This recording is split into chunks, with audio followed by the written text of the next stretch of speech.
அனைவருக்கும் இனிய காலை வணக்கம். நான் உங்கள் சமூக பற்றாளன் ஞானச்சித்தன். விஸ்டம் ரெவல்யூஷன் 360 டிகிரி என்ற தளத்தின் வாயிலாக போட்டித் தேர்வுகளுக்கு பயன்படும் வகையில் பல்வேறு துறையை சார்ந்த சாதனையாளர்களுடைய வாழ்க்கை பற்றிய தகவலை இந்த தொகுப்பில் நம்ம பார்த்து வரோம்.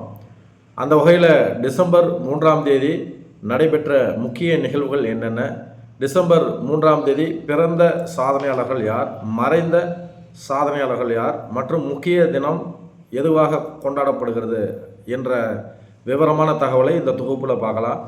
முதல்ல முக்கிய நிகழ்வுகள். 1818ஆம் ஆண்டு டிசம்பர் 3ஆம் தேதி அமெரிக்காவில் மொத்தம் 50 மாகாணம் இருக்குது. அந்த 50 மாகாணத்தை சுட்டி காட்டுவதற்கு தான் அமெரிக்க தேசிய கொடியில் 50 நட்சத்திரங்கள் இருக்கும். நீங்கள் அமெரிக்க தேசிய கொடி பார்த்தீங்கன்னா அதில் 50 நட்சத்திரம் இருக்கும். இப்போ இலினாய் மாநிலம் அமெரிக்காவின் 21வது மாநிலமாக ஏற்றுக்கொள்ளப்பட்ட தினம். இப்போ இலினாய் மாகாணத்தில் இருக்கிற மிக முக்கியமான ஒரு நகரம் அப்படின்னு பார்த்தோம்னா சிகாகோ. இந்த சிகாகோங்கிறது பல்வேறு புகழ்பெற்ற நிகழ்வுகளுக்கு சொந்தமான நகரம்.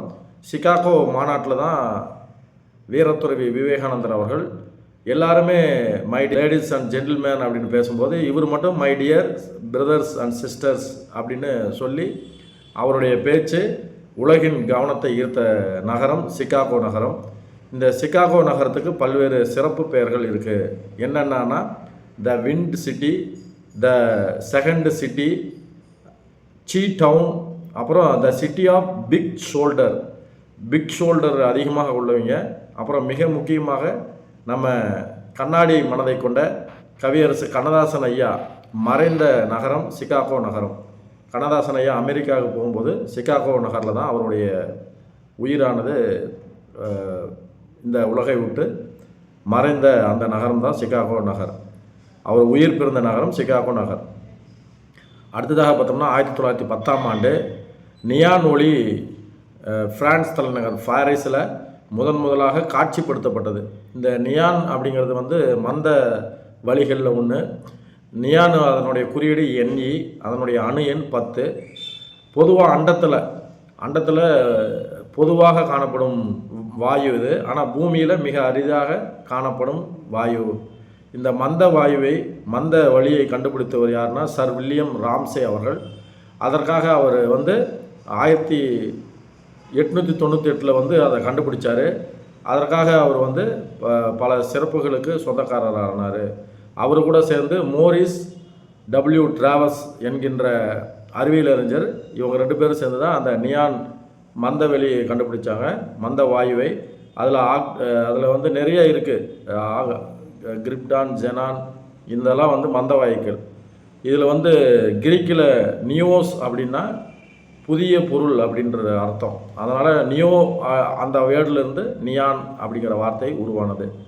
அடுத்ததாக பார்த்தோம்னா 1927ஆம் ஆண்டு டிசம்பர் 3ஆம் தேதி உலகின் முதல் படமாக, அதாவது நம்ம ஊரில் கவுண்டமணி செந்தில் சொல்லுவோம் இல்லையா, அந்த மாதிரி அமெரிக்காவில் லாரல் அண்டு ஹார்டி, இந்த லாரல் அண்டு ஹார்டி இவங்க 2 பேரோட முதல் படம் உலகின் முதல்ல அமெரிக்காவில் வெளிவந்தது. அடுத்ததாக பார்த்தோம்னா 1984ஆம் ஆண்டு டிசம்பர் 3ஆம் தேதி மத்திய பிரதேச மாநிலத்தில் உள்ள போபால் நகரில் போபால் துயர சம்பவமானது நடைபெற்றது. யூனியன் கார்பைடு அப்படிங்கிற அந்த கம்பெனியில் மித்தைல் ஐசோசைனைடு அப்படிங்கிற வாயு கசிந்து ஆயிரக்கணக்கான மக்கள் மரணம் அடைந்தாங்க.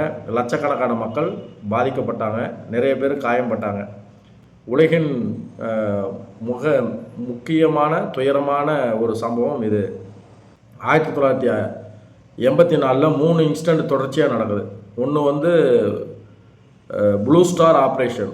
1984 ஜூன் 3 மற்றும் 4ஆம் தேதியில் blue star operation, Indira Gandhi அம்மையார் அவங்களுடைய ஆட்சியில் ப்ளூ ஸ்டார் ஆப்ரேஷன், பொற்கோயிலில் சீக்கியர்கள் இந்த தீவிரவாதத்தில் ஈடுபட்டாங்கன்னு சொல்லி அவங்க மீது அட்டாக் பண்ணாங்க.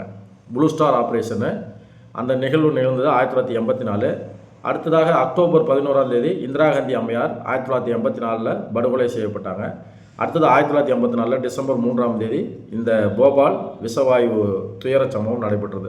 1984 இந்த 3 சம்பவம். ஒன்று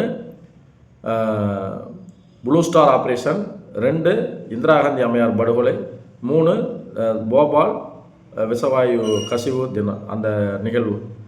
அதனால் அடுத்ததாக நம்ம பார்த்தோம்னா 1992 உலகின் முதல் SMS வெளியிட்டப்பட்ட தினம். அதாவது எஸ்எம்எஸ்னால் ஷார்ட் மெசேஜ் சர்வீஸு. கம்ப்யூட்டர்லேருந்து வோடஃபோன் கம்பெனி 2 பேருக்கும் தகவல் பரிமாற்றம் நடைபெற்றது. உலகின் முதல் SMS பரிமாற்றப்பட்ட தினம் 1992 டிசம்பர் 3. அடுத்ததாக 2007 ஆண்டில் உலகின் மிகச்சிறந்த பவுலர், உலகின் அதிக விக்கெட்டுகளை எடுத்த பவுலர் முத்தையா முரளிதரன் அவர்கள், ஸ்பின் பவுலரு. அவர் தன்னுடைய 709வது விக்கெட்டை எடுத்தார்.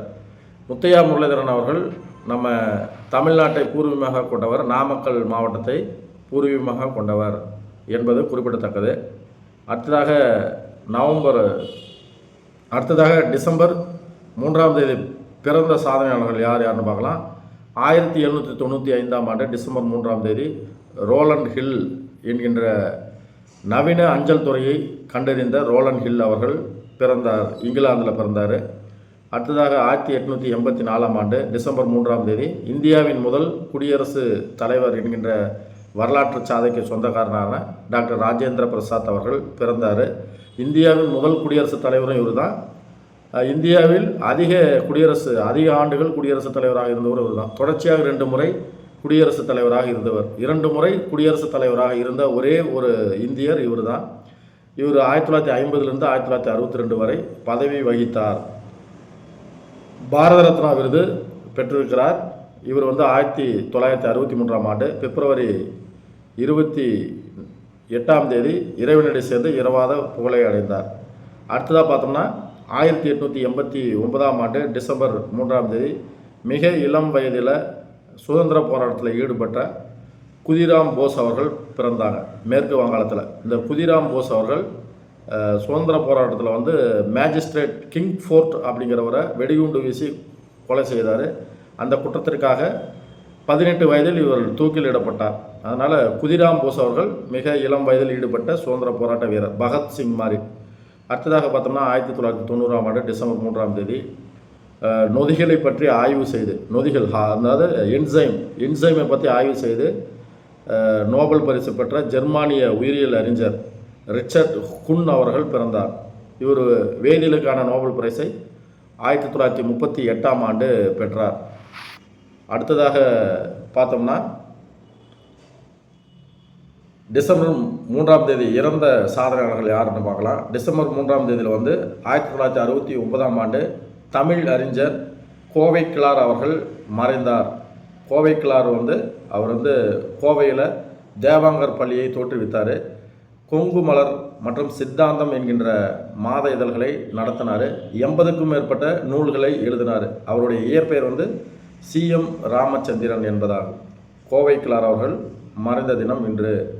அடுத்ததாக 1979 மந்திரக்கோள் மனிதன் என்று பெயர் பெற்ற, அதாவது ஹிட்லருடைய விருப்பத்திற்கு ஆட்கொண்ட, அதாவது ஹிட்லர் எங்கள் நாட்டுக்கு நீங்கள் வாங்க அப்படின்னு கூப்பிட்ட ஒரு இந்திய ஹாக்கி விளையாட்டு வீரர் தயான் சந்த் அவர்கள் மறைந்த தினம்.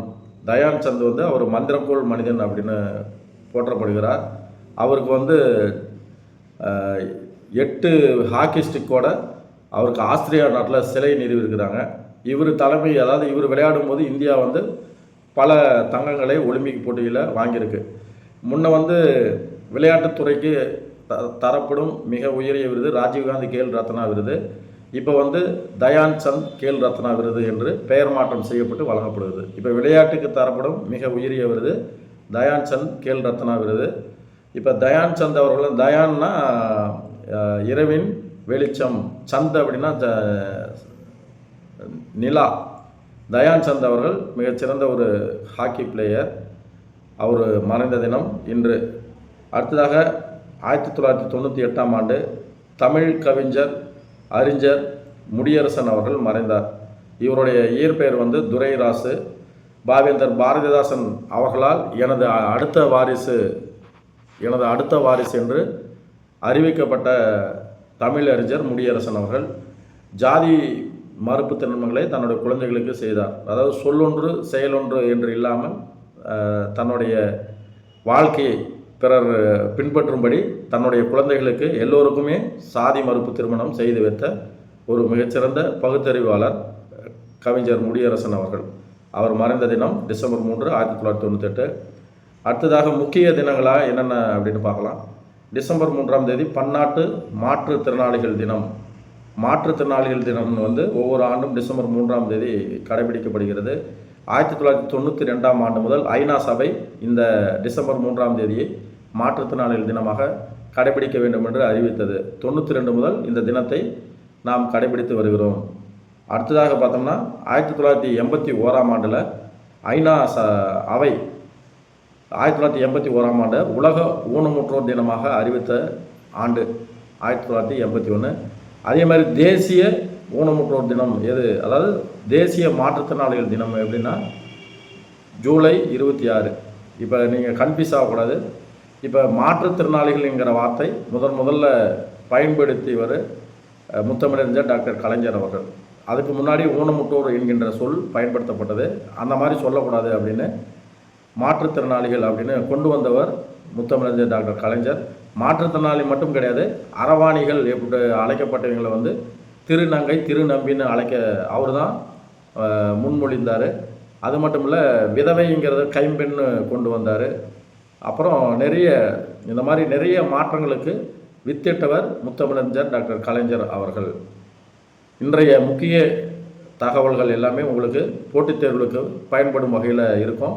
இந்த தகவலை பயன்படுத்தி நீங்களும் ஒரு வெற்றியாளராக வர வேண்டும். உங்கள் வாழ்க்கை இந்த சமூகத்தின் மேன்மைக்கு பயன்பட வேண்டும். நன்றி, வணக்கம்.